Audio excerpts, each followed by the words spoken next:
हरे Krishna. Krishna devotion के भक्तों को बहुत बहुत साधुवाद।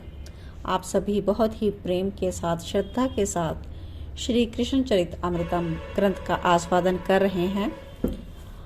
आज हम कंटिन्यू करेंगे भाग 199 और आज का शीर्षक है मल महायुद्ध। कंस ने कृष्ण के लिए मल का युद्ध यानी कि मल्लों के द्वारा जो उसने बड़े बड़े पहलवान को पाल रखे थे उनके द्वारा कृष्ण से युद्ध करवाना चाहा। तो उस युद्ध का क्या परिणाम हुआ आज हम श्रवण करेंगे। तो आइए श्रवण करते हैं कृष्ण चरित अमृतम भाग 199 मल महायुद्ध। हाथी कुबलिया पीठ तो बूढ़ा हो गया था और महाराज आपने भी तो बाल्यावस्था में 18 हाथ ऊपर फेंक दिया था इसी गज को। उसके सूंड को पकड़कर घसीटते हुए मीलों दूर ले गए थे। मंत्री यह सब राजा के कान में कह रहे हैं ताकि उसका आत्मबल वापस आ जाए, नहीं तो कृष्ण को देखते हुए ये कांप रहा था। कंस कहता है, हाँ बात तो सही कह रहा है मंत्री, वृद्ध गज को मार देना कोई बड़ी बात नहीं। तो राजा कंस का मनोबल कुछ बढ़ा। राजा कंस कुछ उत्साहित हुआ। थक भी तो गया होगा उस गजराज को मारते हुए ये कृष्ण। यही समय ठीक है और अब प्रारंभ किया जाए मल युद्ध। पर राजा कंस ने मंत्री को अपने पास बुलाया, धीरे से बोला, कह दो मेरे सेवकों से कि रंगशाला के चारों द्वार बंद कर दे, ये बालक भागने ना पाए। थके होंगे ये गजराज को मार के, यही समय उचित है। मल युद्ध शुरू कर दिया जाए। ये भागने का प्रयास करेंगे तो दूसरे मल इन्हें पकड़कर मसल देंगे। मंत्री ने तुरंत इशारा किया। नागरिकों की आज दृष्टि कंस के ऊपर है। वो देख रहे हैं कि आज ये क्या षड्यंत्र करता है। चारों द्वार तुरंत बंद कर दिए गए। चानूर ये दक्षिण का था, आंध्र तटीय प्रदेश का। कंस इसे वहीं से लाया था। बहिष्मती का ये मल था। कंस को बहिष्मती के राजा ने निमंत्रण भेजा था। मल युद्ध का व्यसनी है कंस, ये बात प्रसिद्ध थी, इसलिए दक्षिण से निमंत्रण आया था कंस के पास। कंस गया दक्षिण, उसका सम्मान हुआ, आदर हुआ। मल युद्ध की शुरुआत हुई। 4 मुख्य मल थे। एक मलेश देश का था, शल उसका नाम था। महाबली था जो वो था मुष्टिक, ये पश्चिम से आया था। तो शल उत्कल देश का था। कंस बहुत प्रसन्न हुआ उस मलयुद्ध से। ये चारों समस्त मल्लों पर भारी पड़े थे। चानूर तो हारने वालों को मार ही देता था। कंस इन्हें सबको ले आया मथुरा और आज ऊंचे सिंहासन में बैठे बैठे कंस अपने इन मल्लों को देखकर पुरानी स्मृतियों में खो गया। पर कंस की इन स्मृतियों में खलल डाल दी कृष्ण ने। वो राजा कंस की ओर आगे बढ़ा। डर गया कंस। मंत्री की ओर देखा उसने। मंत्री खड़े हुए और नागरिकों के सामने उद्घोषणा कर दी। मंत्री ने कहा, आपके मनोरंजन के लिए महाराज ने मल का आयोजन किया है और वो मल युद्ध अब प्रारंभ होने जाने वाला है। आप सब लोग इसका आनंद लें। इतना कहकर मंत्री ने चानूर को इशारा किया। ताल ठोकते हुए वो बढ़ा, पर श्री कृष्ण अपने सखाओं के साथ कंस के सिंहासन की ओर बढ़ते ही जा रहे थे।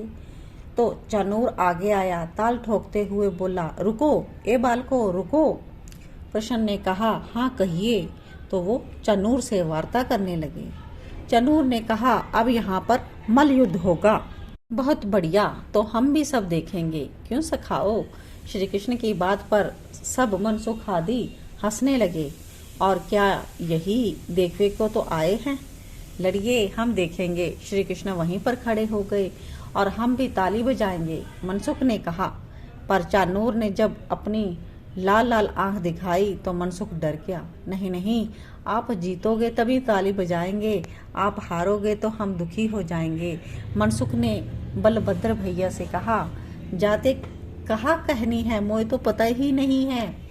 तो मल युद्ध में शल तोषक मुष्टिक सब आ गए और बोले, ए तुझे हमसे लड़ना होगा। तो ये देखकर मथुरा के नागरिकों को सहन ना हुआ। बालकों को लड़ाया जा रहा है इन खूंखार मल्लों से। ब्रजराज नंद जी उठकर खड़े हो गए, उनके साथ ग्वाले भी खड़े हो गए। उन सब ने अपनी अपनी लाठियां संभाल लीं। कुछ भी हो जाए, मर जाएं, पर हम वीर ग्वाला हैं, आँच नहीं आने देंगे ब्रजराज कुमार पर। ये सब देखकर मथुरा के नागरिकों में भी हलचल मच गई। आप लोग ग्वाले हैं, हम सब जानते हैं, ग्वाले गोइयां चराते हैं। चानूर बात को संभाल रहा था, क्योंकि मथुरा की प्रजा में अब असंतोष व्याप्त हो गया था। कंस के मंत्री ने ब्रजराज आदि गोपों से बड़े प्रेम पूर्वक होकर कहा, मनोरंजन है, कोई गंभीरता के साथ को मल्लयुद्ध में कैसे उतारेगा। महाराज कंस है ना, आप निश्चित रहिए, आपके बालक हमारे बालक हैं। ये बात ब्रजराज को मंत्री ने ही कही थी, पर उस समय राजा कंस इशारे से बोल रहा थे, सांत्वना दे रहे थे, हाँ मैं हूँ। ब्रजराज बैठ गए, पर बैठते हुए जोर से चिल्लाए, लाला बलराम, अरे ग्वालो ऊपर आ जाओ, यहाँ आ जाओ। तो मुस्कराए बस कृष्ण और चानूर की ओर देखते हुए कहा, हम तो बालक हैं, देखो, और आप लोग मल्ल, हम कैसे लड़ सकते हैं आपके साथ। ये बात सुनकर चानूर का रक्त उबाल मारने लगा। लोग ना सुने इसलिए धीरे से दांत बीच के बोला, तू बालक नहीं, तू किशोर भी नहीं, तू बलों का महाबली है और नाटक करने में नंबर 1 है। पर श्री कृष्ण आनंद ले रहे हैं इस रंगशाला में और मासूम बलकर बोले, हम तो कुछ नहीं जानते। नूर भी क्रोध से भरकर बोला, पूतना को किसने मारा। हमने नहीं मारा, वो तो मरी मराई गई थी। यहीं से गंभीर मुखमंडल बनाकर मासूमियत के साथ कृष्ण बोल रहे थे, हाँ हाँ, हमने वहाँ मरी मराई पूतना में 4 लठ दिए। मनसुख भी विनोद करने में उतर आया। हटो, नाटक बंद करो और हमारे साथ युद्ध करो। चानूर फिर जंगा में ताल ठोक कर बोला। पर श्री कृष्ण ने उसकी बातों को जब गंभीरता से नहीं लिया ना, तो चानूर से रहा नहीं गया। उसने आगे बढ़कर पकड़ लिया श्री कृष्ण को। मुष्टिक ने बलभद्र को, शल तो शल, ये सब भी बलभद्र और श्री कृष्ण को पकड़ने में लगे हैं। श्री कृष्ण ने हाथ दिखाया, रुको, तो सब रुक गए। कांचनी कसी फेट बादी कमर में और उस भुवन सुंदर ने ताल ठोकी। श्री कृष्ण के ताल ठोकने की झांकी से प्रमोदित हो उठा मथुरा की प्रजा। सबने उत्साहित होकर करतल ध्वनि की। सबने श्री कृष्ण के पक्ष में जय घोष किया। चानूर और श्री कृष्ण के पंजे मिले, फिर दोनों की छातियां टकराई, फिर जंगा से जंगा टकराने लगे।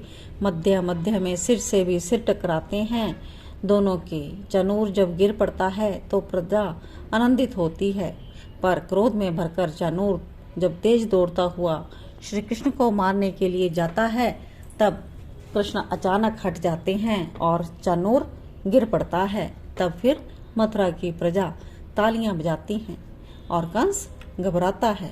पर बलभद्र ने मुष्टि को एक ही मुष्टि मारी और वो रुधिर वमन करता हुआ गिर गया धरती पर। और श्री कृष्ण उछले और गिरे हुए चानूर पर अपने घुटनों का ऐसा प्रहार किया कि रक्त के फव्वारे छूट पड़े। शल तो शल, इन दोनों के ही सिर आपस में टकराकर फोड़ दिया। मनसुख आदि सखा भी अब आसपास के जो कंस के सेवक थे, सैनिकों को उनको पकड़ पकड़ कर पीटने लगे। चारों ओर हाहाकार मच गया। कंस के सेवकों में भगदड़ मच गई। श्री कृष्ण आज क्रोध में भर गए हैं। उनका मुखमंडल लाल हो गया। उनके सामने जो भी आ रहा है उसे वो पकड़कर दूर फेंक रहे हैं। कंस के सेवकों को हल मुशल से बलभद्र मार रहे हैं। चारों ओर रक्त ही रक्त बहने लगा है। तो आज के लिए इतना ही। कल के एपिसोड में हम श्रवण करेंगे कि श्री कृष्ण के द्वारा कंस का वध कैसे होता है। तो देखते रहें कृष्णा डिवोशन चैनल। जय श्री कृष्णा, जय श्री राधे।